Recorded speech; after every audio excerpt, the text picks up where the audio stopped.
요즘 우리 성도들과 제가 대화하고 교제하면은 하나님께서 어떤 일을 하시는지 제가 이렇게 뭔가 공중에 붕 떠 있는 것 같고 제 마음도 그렇고 몸도 그렇고 생각도 그렇고 그렇습니다. 이렇게 고백하면 많은 분들이 다행이다 그래요. 뭐가 다행이냐? 자기만 그런 줄 알았는데 목사님도 그래서 다행이라고, 뭔가 공중에 붕 떠 있는 것 같고 하나님께서 무슨 일을 하시는지 정말 어안이 범거하고 그런 일을 많이 경험한다고 참 감사합니다. 우리 교회 하나님의 교회에 있어야 될 성령의 역사하심과 일하심이 있는 증거라고 생각하며, 여러분 이것은 객관적으로도 있는 거지만 내가 그렇게 느끼는 것도 굉장히 중요합니다. 오늘 또 교회학교 교사들이 보니까 1차, 2차, 3차에 걸쳐서 그러면은 강습회 3번 다 하는 거예요? 셋 중에 하나 선택해서 어쨌든 그렇게 해서라도 누구나 다 할 수 있도록 이렇게 다양한 방식으로 진행하셔서 감사하고, 이전엔 생각하지 못했던 새로운 방식의 사역과 그리고 이 시대에 맞는 그런 접근법이 나오는 것 같아서 참 감사합니다. 어제 지역자 사회를 위한 그 프리마켓 알뜰장터 참여하면서 이렇게 열심히 하시면 어떡하나, 사실은 제일 많이 걱정한 건 이웃 교회였어요. 우리 교회 가서 막 그렇게 들쑤시고 하면 옆에 온 교회들은 얼마나 상대적으로 그럴까 그랬는데 다 알아서 잘 하셨다고 그래서 제가 참 마음에 감사하고, 참 많은 우리 장로님들부터 성도님들 와주셨고 교학교 아이들도 와서 애들이 쌀을 사간 집은 무슨 집인지 모르겠어요. 그런 거 보고 참 감사하고 그랬습니다. 너무 감사하고, 이 여러 사역들이 뜨겁게 일어나고 있는데, 원래 이 하나님의 말씀과 복음은 생명력이 있어서 이 생명력이 운동력이 있다는 게 복음이 돌아다니는 게 아니라 복음이 사람을 깨우고 생명을 주고 그가 그 생명으로 하나님 나라의 일을 하면서 하나님 나라의 사람으로 이 세상 살아가게 합니다. 그것이 생명력입니다. 그 생명력이 일어나는 것 보는 것 같아 너무 감사하고, 이제 오늘부터 우리가 사도행전을 나누는데 누가복음과 사도행전의 저자는 누가로 같다 이렇게 알려져 있고, 누가는 의사였던 것 같다 거의 대부분 여기에 동의하고 이렇게 사역합니다. 그래서 학자들은 이걸 누가행전이라고 이렇게 불러요. 왜냐하면 영어로 누가복음 누가고 루크고 사도행전은 액츠거든요, 행전이거든요. 그래서 누가와 행전을 붙여서 하나의 흐름으로 이해해야 된다 그렇게 말하고, 그런데 2세기 이후로 이 사도행전의 원래 교회가 불렀던 이름은 사도들의 행전입니다. The Acts of Apostles 이렇게 해서 사도들의 행전 이렇게 불러왔고, 우리나라 성경이 사도행전으로 그냥 행전 그러지 않고 번역을 참 잘했습니다. 유럽과 영어권에서는 신앙 자체가 기독교 신앙 하나였기 때문에 행전 그럼 되지만, 이 2세기 지역의 로마 사회에서 기독교는 주류가 아니었습니다. 4세기에 기독교가 공인될 때까지 박해받고 핍박받고 숨어 다니면서, 심지어 어느 황제는 이제는 로마 제국에는 성경이 하나도 없다 이렇게 선언을 했지만, 그로부터 불과 한 세기가 지나기 전에 성경이 로마의 가장 중요한 책이 되는 역사를 하나님께서 하셨습니다. 그런 때까지 고통을 많이 겪었기 때문에 이 사도들의 행전이라고 그들이 구분하여 부른 것은 정말 맞는 이야기라고 생각하고, 그래서 누가는 정말 위대한 기록을 한 거예요. 하나는 복음, 예수 그리스도께서 이 세상에 오셔서 하늘나라 복음을 전하시고 실제로 그 복음 자신이 되셔서 십자가에 죽으시고 부활하심으로 영혼 구원하는 복음을 완성하셨어요. 그래서 여러분 복음 자체는 예수께 의해서 완성이 된 겁니다, 부활하실 때. 그런데 이제는 그 복음이 완성된 이야기를 누가복음에 쭉 적어놓고, 그 다음에 여러분 우리가 읽은 성경을 보면은 2절에 보니까 승천하셨어요. 그래서 3절 40일 동안 그들에게 보이시며 하나님 나라의 일을 말씀하시고 승천하신 거예요. 승천 이후에 이 복음이 어떻게 퍼져나가는가, 교회를 보여주는 사도행전을 적은 겁니다. 그러니까 누가는 이 복음 자체와 이 복음이 어떻게 교회와 성도들을 통하여 온 세계에 퍼져나가게 됐는지를 보여주는 위대한 기록을 한 거죠. 그래서 이 누가행전은 참 아름답고, 우리 교회와 성도들이 내가 예수 믿는 건 무엇인가 이것을 처음부터 끝까지 보는, 그럼 예수 믿는 게 무엇인가, 죄 용서 받고 천국 가는 거죠, 천당 가죠, 이건 반만 보는 거예요. 반만. 처음부터 끝까지 보려면 죄 용서 받고 천당 가는 하나님의 사람이 되어서 어떻게 이 세상을 살아가는가를 보아야 복음이 다 되는 겁니다. 그래서 복음의 전부를 보여준 그런 사람이라 할 수 있고, 이 분량도 대단해요. 신약 성경이 마태, 마가, 누가, 요한, 사도행전 이런 식으로 해서 27권이라고 하는데, 실질적으로 분량상으로 누가 행전이 4분의 1 가까이 됩니다. 그러니까 우리가 지난 이제 2년 동안 누가복음을 쭉 강해했고, 그리고 이번에 사도행전을 하면 신약 성경이 4분의 1을 하는 거예요. 그만큼 이 분량도 대단합니다. 이 결국 이 사도행전은 누가의 복음이 또 예수의 복음이죠. 누가가 본 그 예수의 복음이 어떻게 교회를 통하여 드러나는가를 보여주는, 이걸 보여주기 위해서 누가는 어떤 일을 했는가. 여러분 뭐 찾아보셔도 좋을 것 같아요. 누가복음 1장을 보시면 1장 1절에 우리가 사실은 누가복음 시작하면서 이 부분을 사도행전과 연결해서 한번 살폈습니다. 우리 중에 이루어진 사실에 대하여, 복음의 사실입니다. 처음부터 목격자와 말씀에 일꾼된 자들이 정하여 준 그대로 내력, 이 영화 여러 가지를 저술하려고 펜을 들었겠죠. 연필을 들은 사람이 많았다. 그들 중에서 3절을 보면, 자, 같이 한번 읽어볼까요? 찾으신 분들. 그 모든 일을 근원부터 자세히 미루어 살핀 나도 데오빌로 각하에게 차례대로 써보낸 것이 좋은 줄로 알았니. 이 데오빌로라는 사람이 실존 인물이 아니고 교인을 말하는 거다, 그렇게 생각한 적도 있었어요. 왜냐하면 데오빌로가 데오스와 빌로는 필로스, 사랑이거든요. 하나님이 사랑하신 사람, 이런 뜻이에요.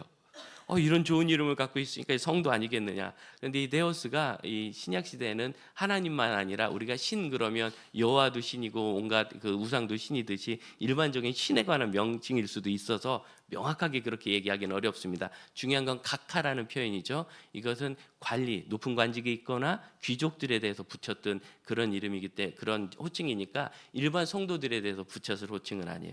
데오빌로라는 사람이 진짜 있었던 것 같아요. 근데 이 사람이 복음을 듣고 교회를 알아갈 수 있도록 누가가 먼저 복음에 관한 것을 적은 것이 누가복음이고, 그 다음에 교회를 적은 것이 사도행전인데, 중요한 게 이겁니다. 누가는 그것을 어떻게 했느냐면, 처음부터 목격자와 말씀의 일꾼들, 2절에 그렇게 돼 있죠. 누가는 처음부터 예수의 복음을 목격하지 않았어요. 이방인이었고, 누가가 등장하는 것은 사도행전 중반부입니다. 사도 바울이 두 번째 선교 여행을 떠날 때 터키의 서쪽 끝인 드로아 지방에서, 거기서 이제 다시 아시아, 그러니까 지금 러시아 남부 쪽이나 아니면 중부 터키 지역에서 사역을 하려고 끙끙거리다가 성령이 막으시고 오히려 유럽으로 가는 길을 여시니까 그가 배를 타고 건너가서 이제 마케도니아 지역에서 복음을 전해요. 유럽에서 복음을 전하는데, 그 시점 드로아부터 누가가 동행했던 것 같아요. 그럼 드로아 이전까지의 일은 누가도 몰라요. 들어서 아는 거예요. 그래서 처음부터 그것을 아는 사람들이 들려줬어요. 그래서 여러 가지 이야기를 들었겠죠. 누가 그것을 면밀히 살폈을 겁니다. 특별히 현장 고증도 중요한데, 사도 바울이 가이사랴에서 2년 동안 그렇게 구금돼 있었거든요. 이 시기가 신비해요. 사도 바울이 2년이면 선교행 한 번을 마칠 기간입니다. 그런데 그 긴 시간 동안 뭘 한 것도 아니고 가이사랴에 갇혀 있었어요. 이게 참 신비한데, 거꾸로 보면 그 시간에 누가는 이제 드디어 자신이 바울과 여러 사도들과 증인들로부터 들었던 복음을 아마 팔레스타인 전체에서 확인해 보는 시간이 아니었을까 싶어요. 누가복음의 이야기를 읽어보면 그냥 이걸 들은 얘기 같지 않고 너무 생생해요. 그러니까 그냥 죄송합니다. 전에 들은 이야기가 아니라 자기가 마치 가서 본 것처럼, 아마 현장에 가서 파악한 종군 기자 수준의 저널리즘이 아닐까 생각하고요. 그럼 여러분, 이 가나안 땅은 우리나라 남한의 5분의 1밖에 안 됩니다. 옛날에 우리 조선 땅이면 10분의 1이 10분의 1. 조선 전체를 다니면서도 일을 했는데, 이 10분의 1밖에 안 되는 사이즈 지역은 얼마든지 답사할 수 있겠죠. 그래서 누가가 아마 팔레스타인 전체를 다니면서, 가나안 땅 전체를 다니면서 특히 갈릴리 지역과 유대와 사마리아와 그 주변 나라까지 아마 예수께서 하신 일을 다 조사하고 캐묻고 다녔지 않을까. 그 시대 사람이 아직도 살아있거든요. 여러분, 이거 아주 가슴 떨리는 일입니다. 어제 우리 교회 청년들이 옥상에서 콘서트를 좀 했는데, 거기 보니까 우리 교회 영상 장비를 다 해주신 칼라의 대표 조 집사님이 거기서 그걸 이 정말 왕 고참인데 이거를 영상 컨트롤러를 잡고 계속 카메라 감독들한테 이렇게 하라고 저렇게 하라고 지시하고 그러더라고요. 마음이 좀 되게 짠했어요. 그리고 어찌 여기 있는가 그랬더니, 목사님 이거 청년들이니까 이거 하죠. 이거 어른들은 못해요. 이런 거 이거라도 해야 돼요. 봐요 하잖아요. 그러면서 본인이 흥분해가지고, 이분이 원래 이 문화와 관련된 그 사역에 굉장히 헌신되어 있는 분입니다. 오래전부터. 그래서 그냥 컴퓨터 한 대 놓고 시작한 영상회사가 지금 커졌는데, 그 사이에 돈 번 거 다 갖다 그렇게 많이 좀 없앴어요. 문화사역 한다고. 근데 드디어 이게 궤도에 올라가지고 우리가 알지 못하는, 여러분은 모르는 그런 세계, 애들이 아는 그 세계를 지금 굉장히 많이 섬기고 있습니다. 잘하세요. 근데 그분과 함께 무슨 일을 한 적이 있느냐면, 강화도 지역에 우리나라 그 조원수 선교사부터 시작해서 복음을 전한 분들이 아직도 살아 계신 거예요. 그분이 살아 계신 게 아니라 그때 복음을 듣고 사역하신 분들의 손자가 계신 거예요. 자기 아버지가 그때 할아버지가 그때 전도사님이었대. 그런 분들이 몇 분 살아 계셔서 돌아가시기 전에 이거 증언 터야 된다 그래서 같이 카메라 감독 대동해가지고 가서 촬영하고 그런 적이 있습니다. 그런데 그분이 가셔서, 그러니까 목사님 여기가 그때 집터였고요. 그리고 그때 저쪽 그 안에 시루메하고 이걸 교회가 연합하면서 이 강을 건너서 저 자리에 세운 겁니다. 그때 저는 7살이었는데 이런 일을 했습니다. 이 얘기를 듣는데요, 와, 느낌이 확 와요. 그래봐야 그 조금입니다. 그러나 누가는 아마 그 2년이 결정적인 시기였을 것 같아요. 어차피 바울도 가이사랴에 있고, 그래서 팔레스타인 다니면서 정말 예수님이 거니셨다는 그 갈릴리 바닷가, 예수님이 나사렛을 일으키셨다는 그 무덤, 그럼 이걸 갖고 거기서 증인들을 다 인터뷰하지 않았겠습니까? 굉장히 자세히 살폈을 거예요. 그래서 누가복음이 생동감이 있는 거죠. 그렇게 하고 이제는 그것을 이 교회의 역사까지 이르러서 사도행전을 기록한 겁니다. 그러면 여러분, 이 누가의 이 일은 현실 속에서 하나님이 하신 일을 자세히 살펴낸, 현실 속에 있는 하나님의 역사라는 것을 꼭 기억하시길 바랍니다. 18세기의 신학자 벵겔은 이 누가복음에 대해서 성령행전이라고 불렀다 합니다. 내가 직접 만난 분은 아니라 모르겠는데 성령행전이라. 왜? 성령께서 임하시자 그분이 역사하신 것이 누가복음에 사도행전에 있다는 거예요. 이걸 피어슨이라는 분이, 이분이 이제 1895년에 이 누가의 사도행전이라는 이 책을, 사도행전을 쓰셨는데, 그때 이 벵겔의 성령행전이란 말을 그대로 가져와서 전 세계 제일 많이 알린 분이래요. 그분이 뭐라고 얘기하셨느냐? 맨 마지막에 이 성령행전의 기록은 완성에 이르지 않았고 끝맺음이 없는 책이며, 왜냐하면 여러분 사도행전 28장을 보면 바울이 로마에서 복음을 전하고 오는 사람들을 다 맞대 전혀 문제될 게 없었다. 바울이 왕성하게 사역하고 있는 것으로 맺혀요. 참 놀랍지 않습니까? 보통은 만일 누가가 바울의 순교까지 보지 못했을지라도 이걸 기록하면 뒤에다가 그것을 본 증인들이 거기다 붙여가지고 바울의 순교까지 해서 완성을 하게 돼 있거든요. 근데 그러지 않고 바울이 활발하게 복음을 전하는 것에서 딱 끝나는 거예요. 그래서 이 피터스는 끝맺음이 없는 책이며, 이걸 무엇라고 이해했느냐면, 하나님은 그분의 백성들이 성령께 순종하여 새로운 장들을 덧붙여 가기를 원하셨다. 흔히 얘기하는 사도행전 29장 운동 뭐 이런 거죠. 이걸 성령께서 원하셨다는 거예요. 여러분, 우리가 사도행전을 보면서 이 피터슨의 이 해석, 저는 신학자들이 이런 영감 있는 말을 해야 된다고 생각해요. 너무 은혜로운 말 아닙니까? 이걸 우리가 가슴에 품고 사도행전 앞으로 나눌 수 있기를 바랍니다. 한번 따라서 해볼까요? 이 성령행전의 기록은 완성에 이르지 않았고 끝맺음이 없는 책이며, 하나님은 그분의 백성들이 성령께 순종하여, 중요합니다, 새로운 장을 덧붙여 가기를 원하신다. 믿으십니까? 그래서 새로운 장을 덧붙여 가려면 성령께 순종하는 것부터 가야 되는데, 왜 누가복음을 성령행전이라고 하느냐? 사도들의 역사가 성령의 오심부터 시작을 하는 거예요. 그럼 사도행전 1장으로 다시 가시면, 사도행전을 왜 성령행전이라고 하느냐면 1장 3절 이후에 보면 예수님께서 승천하셨거든요. 그럼 승천하면 끝날 것 같은데 예수님의 마지막 분부를 적고 있어요. 두 가지를 적습니다. 하나는 4절에 예루살렘을 떠나지 말고 아버지 약속하신 것, 이건 성령의 임재라는 것을 우리가 알고 있습니다. 이걸 기다려라는 것과 두 번째 8절에 내 증인이 되라 하는 두 가지 분부예요. 이 두 가지 분부가 현실 속에서 일어나요. 그러니까 예수님이 증인이 되는 이 역사가 성령을 만나는 것부터 시작됐어요. 그래서 성령의 역사가 끝까지 일어나는 성령행전이라고 이야기를 했고, 그러니까 우리가 교회의 역사를 자세히 살피고 교회에서 하나님이 하시는 일을 살피면 뭐를 보게 되느냐면 성령께서 역사하시는 걸 볼 수 있어요. 복음이 어떻게 일하시는가를 보는 거예요. 우리가 선교지에 아울리치 가야 되는 이유가 뭐예요? 여러분이 가시면 선교사님들은 되게 귀찮습니다. 그 생각해 보세요. 그 바쁜 분들이 일정 다 빼고, 특히 신학교 강의하고 그러신 분들은 강의 일정은 이 약속이잖아요. 학생들과 이걸 미리 땡겨서 하기도 하고, 다른 분을 대치해서 세우기도 하고, 그리고서 이제 선교팀들을 모시고 다니면서 비전 투립하는 거예요. 무슨 일을 대단하게 해요. 한 팀 10명이 갔다 그러면 수천만 원 들지 않습니까? 그중에 절반이라도 그냥 1,000만 원 보내드리면 일 훨씬 많이 합니다. 제가 한 번은 베트남에 갔더니 이틀을 페인트하는 걸 잡아놨더라고요. 그래서 페인트비라. 그리고 제가 페인트 칠 이틀비 주고 팀원들은 한나절만 했어요. 우리가 여기서 페인트 칠하는 건 정말 몸으로 섬기는 의미지. 그러나 우린 더 많이 보아야 합니다. 그리고 더 볼 수 있게 해달라고. 사실은 일 자체는 그냥 헌금 보내면 그분들이 일 잘해요. 근데 왜 우리가 가서 보아야 하죠?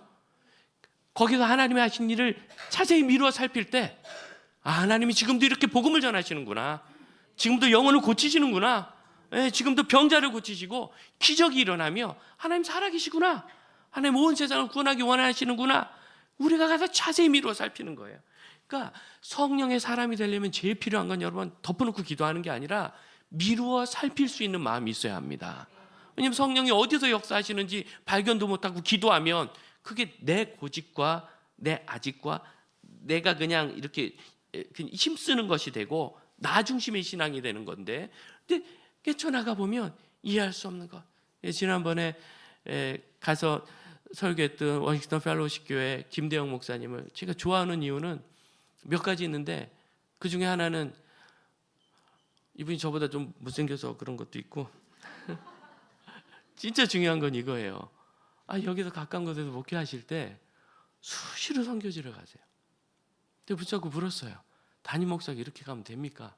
그랬더니 홍 목사님, 이게 목사가 해야 될 일이 있는 건 틀림없지만, 그러나 목사들의 제일 큰 문제는 하나님이 하시는 일을 자신의 생각으로 움직여가는 거예요. 교회 안에서 보면, 같이 있다 보면 후배 목사님들한테 화가 많이 난대요. 저렇게밖에 안 하나? 이렇게 해서 어떡하나? 그러다 선교지 가서 보면 하나님이 이렇게 일하시는구나. 그리고 돌아오면 이거 하나님이 하시는 것이지 뭐. 그래서 내가 없을수록 교회가 부흥하고, 내가 고집을 버릴수록 교회가 부흥하고. 여러분 이해 안 되는 게 이해되십니까? 이 믿기지 않는 얘기. 그런데 여러분 부인할 수 없는 게 뭐냐면, 그 교회 성도들이 500명도 안 될 때 10가정을 파송했어요. 10가정 파송해서 파송 예산만 1년에 3억 5천만 원이었어요. 1년에 선교 예산으로 총 6억을 사용했어요. 500명도 안 되는데, 우리 교회보다 작은데.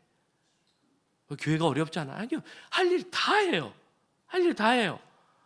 형님 그렇게 해서 어떡합니까? 그랬더니 저를 딱 보더니, 홍 목사님 거저 받았으니 거저 주어라. 성도들이 우리 주님 사랑해서 거저 헌금한 거 아닙니까? 거저 나누면 그 다음에 역사가 일어나는. 그럼 거꾸로 얘기하면 역사가 안 일어나는 이유는, 여러분 너무 계산이 빨라서 역사가 안 일어나는 거예요. 어차피 공식대로 하실 건데 성령의 역사도 필요 없잖아요. 미루어 살피는 것, 지금 하나님이 어디서 일하고 무엇을 바라보시는가, 이걸 볼 수 있어야 돼. 이걸 미루어 살펴보지 못하면 그릇되는 인식이 있어서 우리가 하나님의 역사 가운데로 들어가지 못합니다. 여러분 그것이 6절에 있는 질문입니다. 6절, 예수께 여쭙니다. 주께서 이스라엘 나라를 회복하심 이때니까. 그랬더니 예수님께서 그런 건 생각도 하지 말아라. 그리고서 8절에 명령을 하시는 거예요. 여기 문제가 있죠. 지금 이 사도들은 누굽니까? 예수님께 3년 반 양육받았어요. 또 누구예요? 부활하신 예수님을 만났어요. 여러분 이게 무슨 의미인지 아시죠?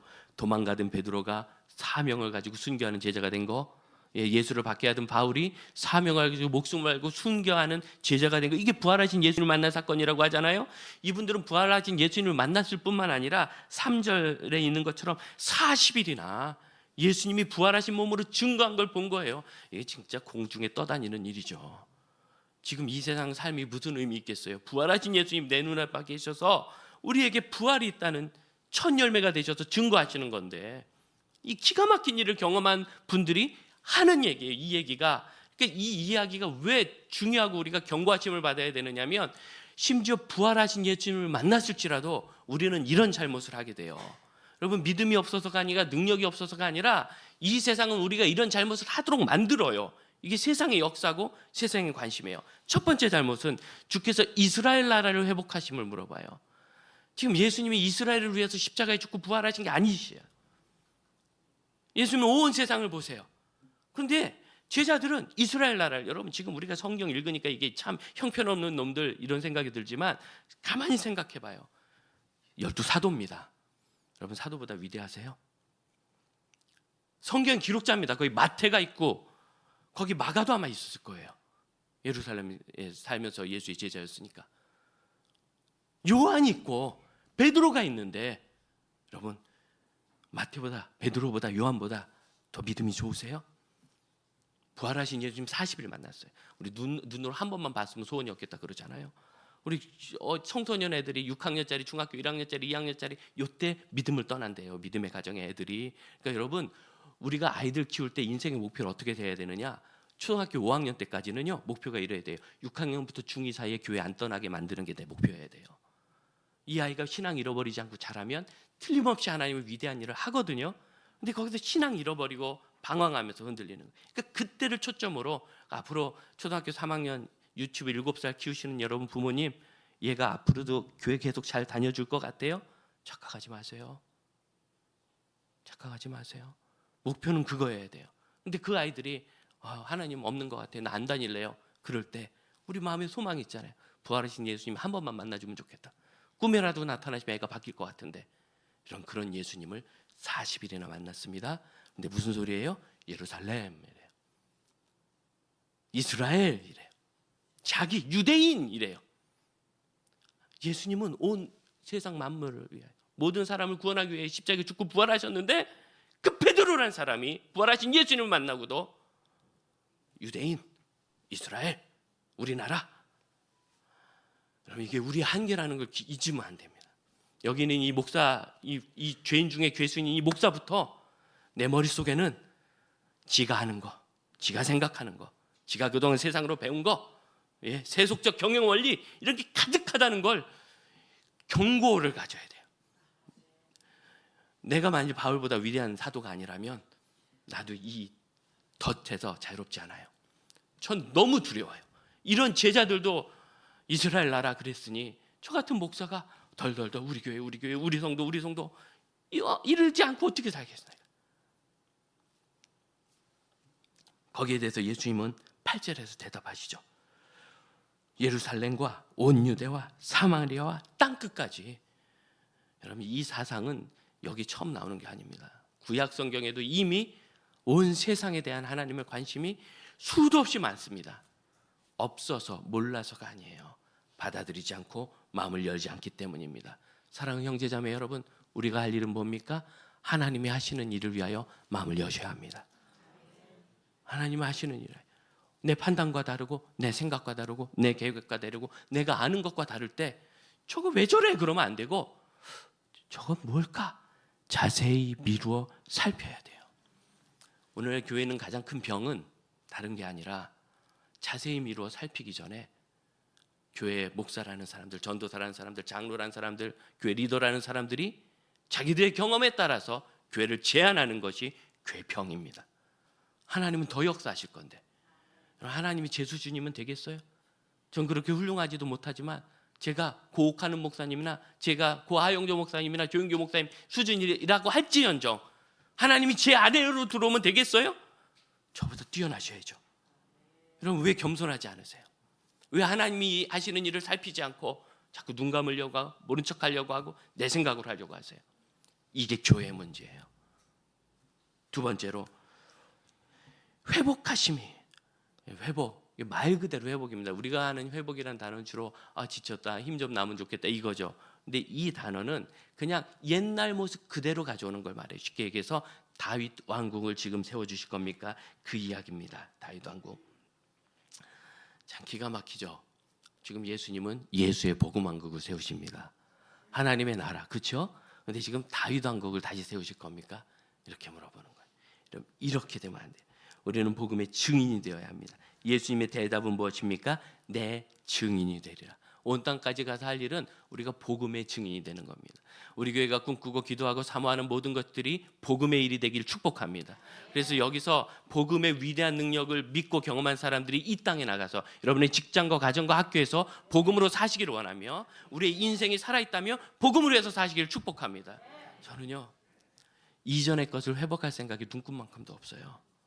예전 거 아름답죠. 예, 우리 박규현 목사님이 증인이니까 물어보세요. 제가 유초등부 콜리게들 데리고 어떻게 사역했는지. 그때 대단했어요. 예, 애들이 막 금식해가지고 선교 헌금하고 이런 거 보면은요, 가슴이 두근두근거려요.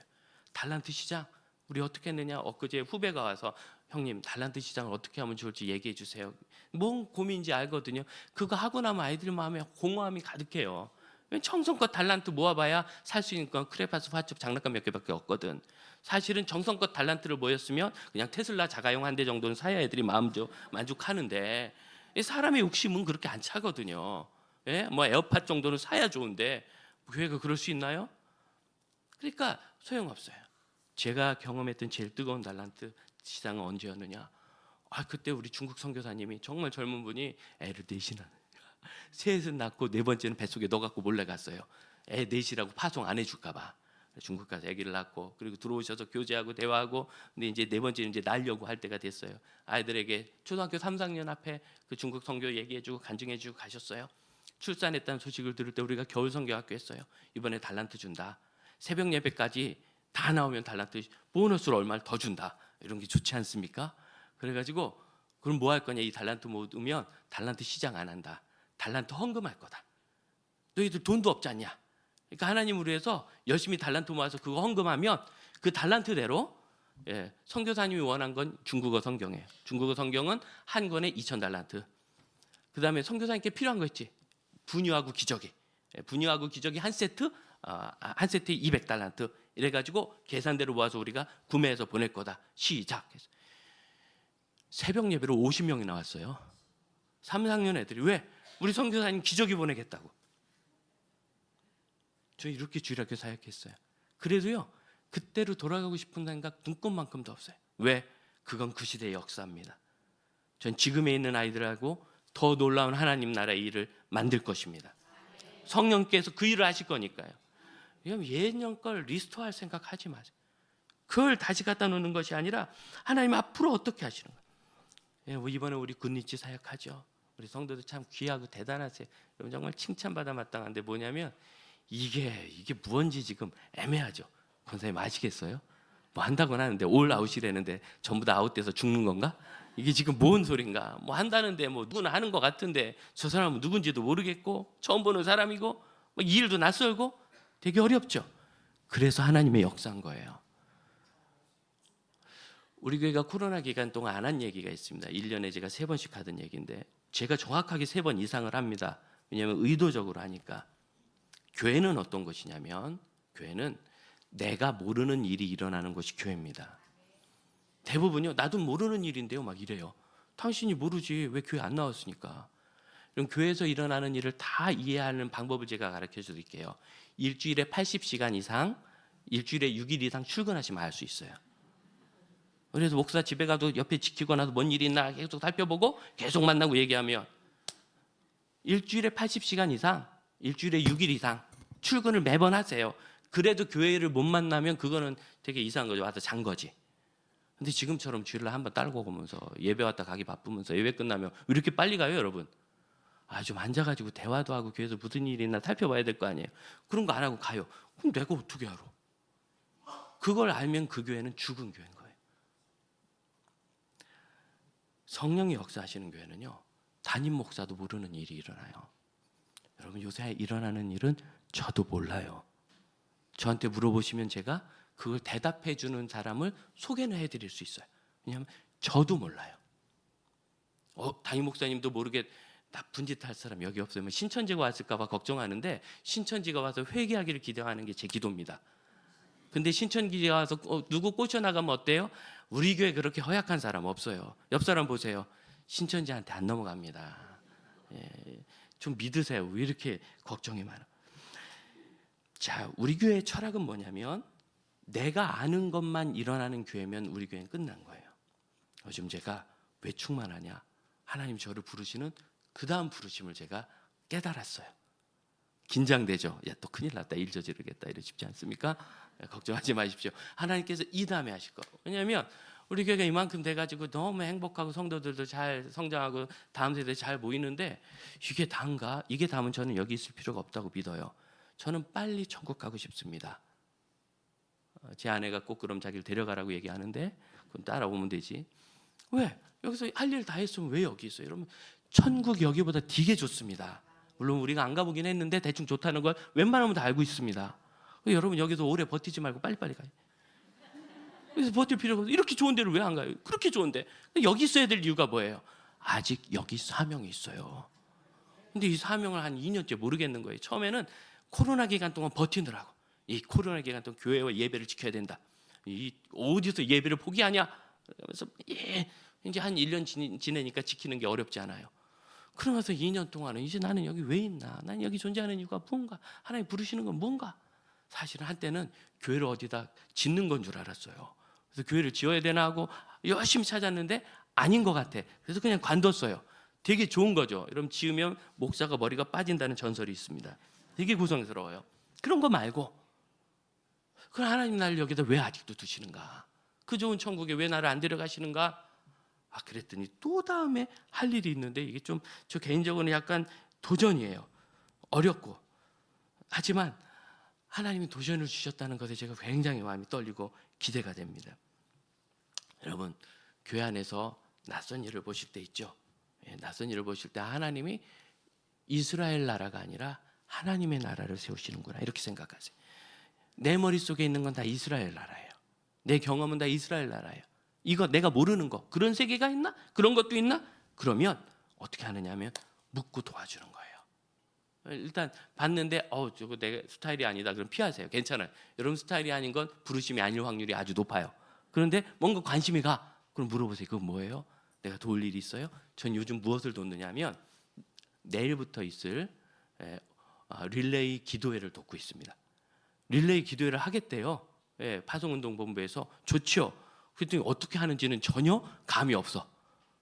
뭘 하겠다고 했는데 제가 보기엔 좀 무리스러워요. 무리예요. 그래서 그러면 이렇게 해가지고 우리 김수현 목사님 이렇게 조직을 도와주고 그 다음에 목사님 인도를 다 목사님들이 해주면 좋겠어요. 왜? 릴레이 기도회 열어놓고 인도가 문제가 된다는 거예요. 그래서 인도자 학교를 하는 거예요. 기도회 인도자 교육. 여러분 이건 담임 목사의 사역이 아니라 온 성도 파송본부의 기도 사역 분과가 하는 일을 제가 돕는 겁니다. 제가 돕는 거니까 뭘 좀 주셔도 됩니다. 강사료나 이런 걸 제가 돕는 거니까 안 주셔도 돼요. 놀라지 마시고 이 기본 개념이 제가 돕는 거예요. 제가 주도하는 게 아니라 그러니까 내가 도울 일을 도와요. 여러분 우리가 제일 잘 도울 수 있는 거 있죠. 기도. 내가 기도해 줄게. 잘한다. 따라합시다. 잘한다. 기도해 줄게. 이 세 마디만 하면 그 사역은 부응합니다. 그 뭐야? 난 모르는데 왜 나 몰래 하는 거야? 왜 난 안 껴줘? 이러면 이제 어려워지기 시작합니다. 자, 세 번째 좋은 방법이 있어요. 세 번째 좋은 방법. 이 되게 좋은데 밥을 사주는 겁니다. 그 사역팀들 밥 먹어.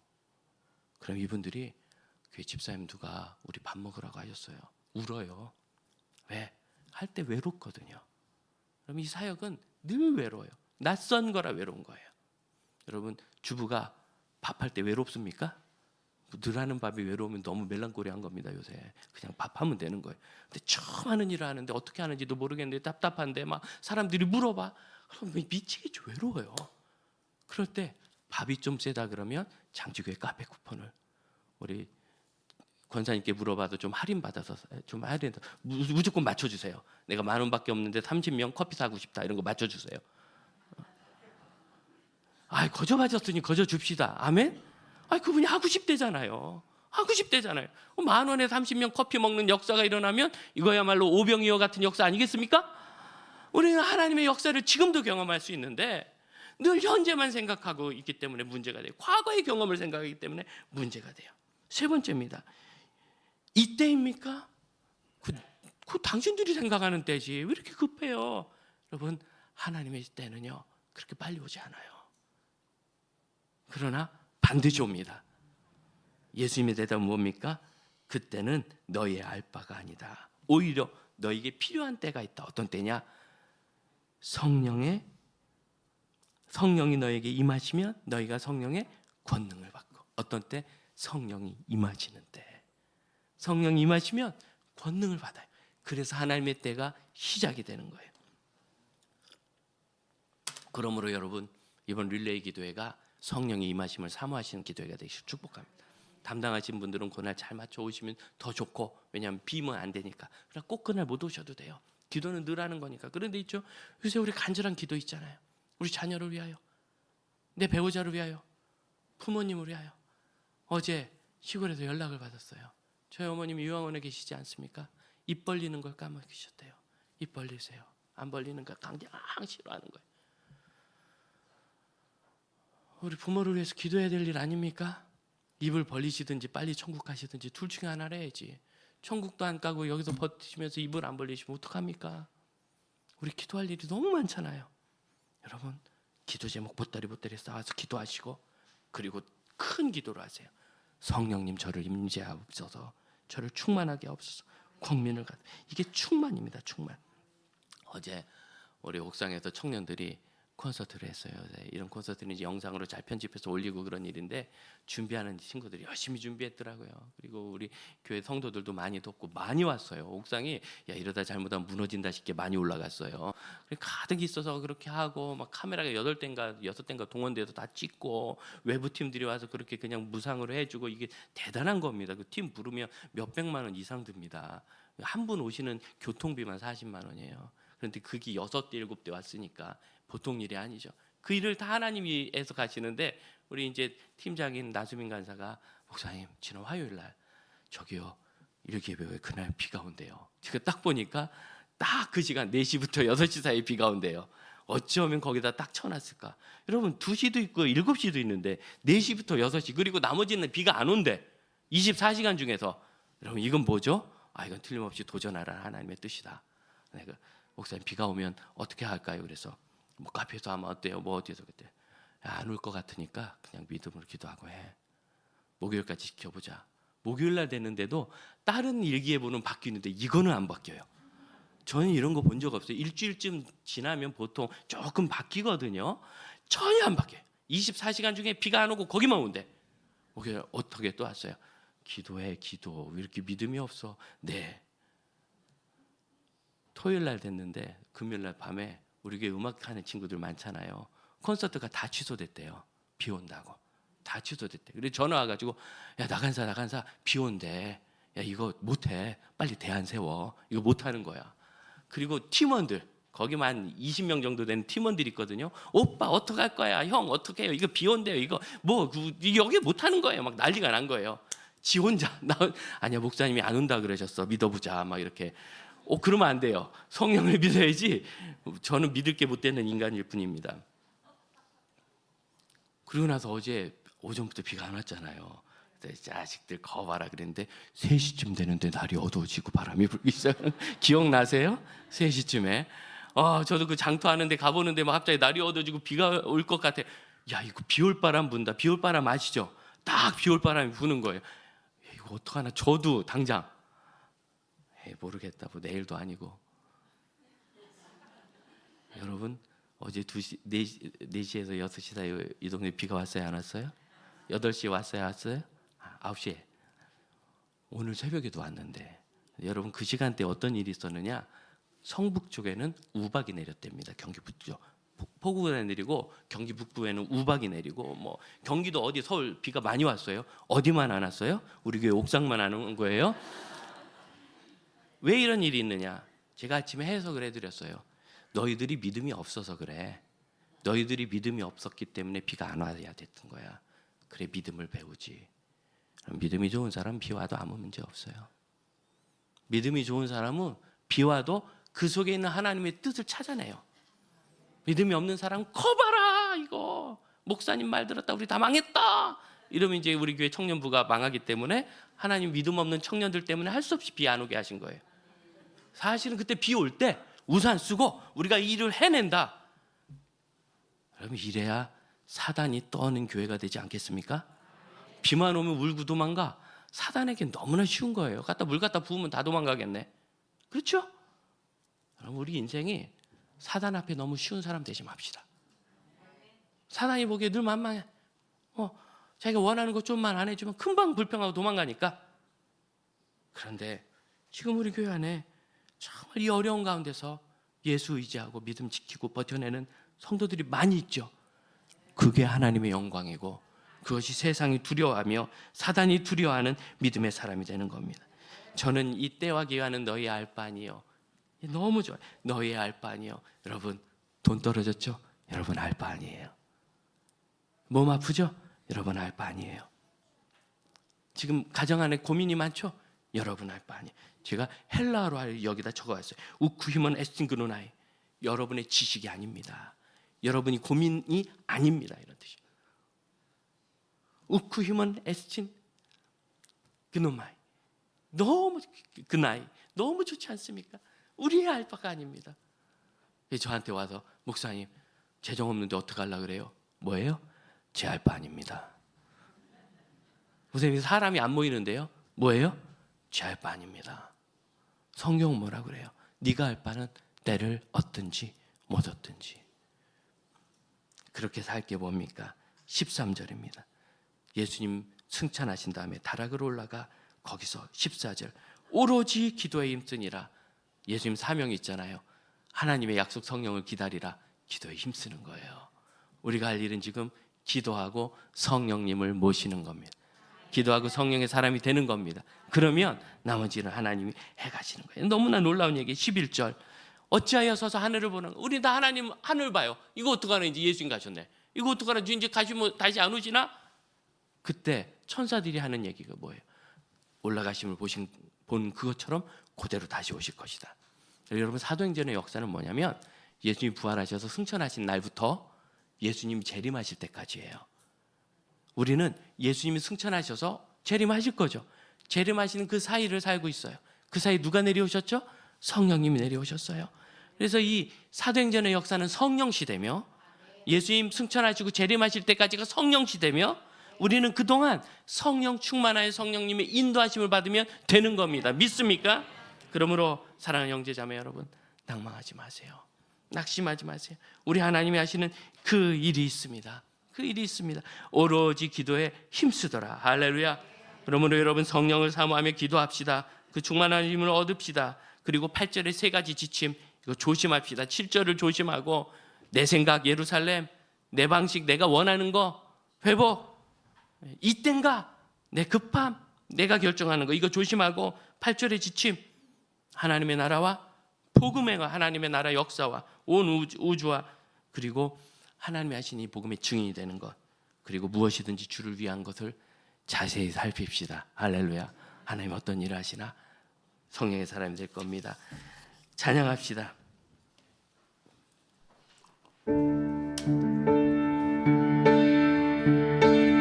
우리 다 같이 자리에서 일어나 찬양하겠습니다. 시작됐네 우리 주님의 능력이 날 삶을 다스리고 새롭게 하네 자유하네 죄와 사망으로부터 나의 삶은 변하구나 충만하네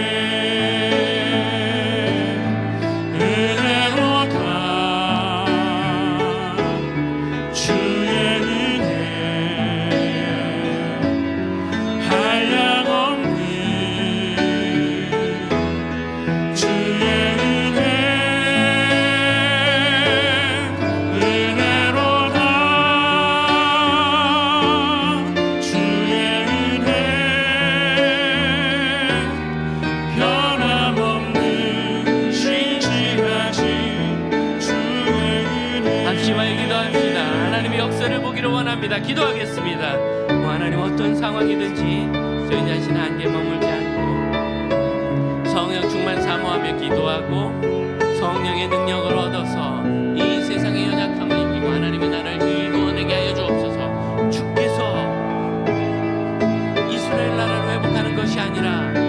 하나님의 영원하신 나라를 이 땅에 다시 이루실 것인데 그 재림의 때가 오기까지 주께 충성하며 하나님의 나라의 일을 이루어가게 하여 주옵소서. 기도하겠습니다.